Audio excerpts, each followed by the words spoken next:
বাংলাদেশে একটি অবাধ, সুষ্ঠু এবং নিরপেক্ষ নির্বাচনের প্রত্যাশা করছে ভুটান, এমনটাই জানিয়েছেন বিএনপির মহাসচিব মির্জা ফখরুল ইসলাম আলমগীর।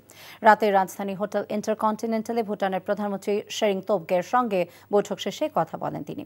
ঘণ্টাব্যাপী এই বৈঠক শেষে মির্জা ফখরুল বলেন, দ্বিপাক্ষিক সম্পর্ক আরও জোরদারে উভয় পক্ষই আগ্রহ প্রকাশ করেছে। বৈঠকে দুই দেশের রাজনৈতিক পরিস্থিতি, ব্যবসা বাণিজ্য, জ্বালানি খাত এবং পারস্পরিক স্বার্থ সংশ্লিষ্ট বিভিন্ন বিষয়ে আলোচনা হয়।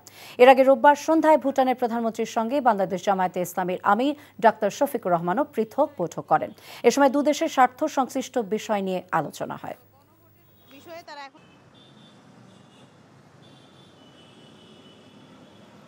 ওনারা আশা করেন যে নির্বাচনে সুষ্ঠু গণতান্ত্রিক ধারায় নির্বাচন হবে এবং জনগণ তাদের প্রতিনিধি নির্বাচিত করবে এবং যে গভর্নমেন্টই আসুক তারা তাদের সঙ্গে যোগাযোগ রক্ষা করবেন। আমরা মনে করি যে ভুটানের সঙ্গে আমাদের সম্পর্কটা অত্যন্ত হৃদ্যতাপূর্ণ এবং এটা বাংলাদেশের জনগণের জন্য অত্যন্ত প্রয়োজন ভুটানের সঙ্গে সম্পর্ক আরও শক্তিশালী করা। ভুটানের প্রধানমন্ত্রী যেটা বলেছেন যে আমরা একটা সুন্দর ইলেকশন আশা করি এবং এই ইলেকশনের মধ্য দিয়ে একটা ফেয়ার গভর্নমেন্ট এস্টাবলিশ হোক, সেটা আমরা প্রত্যাশা করি।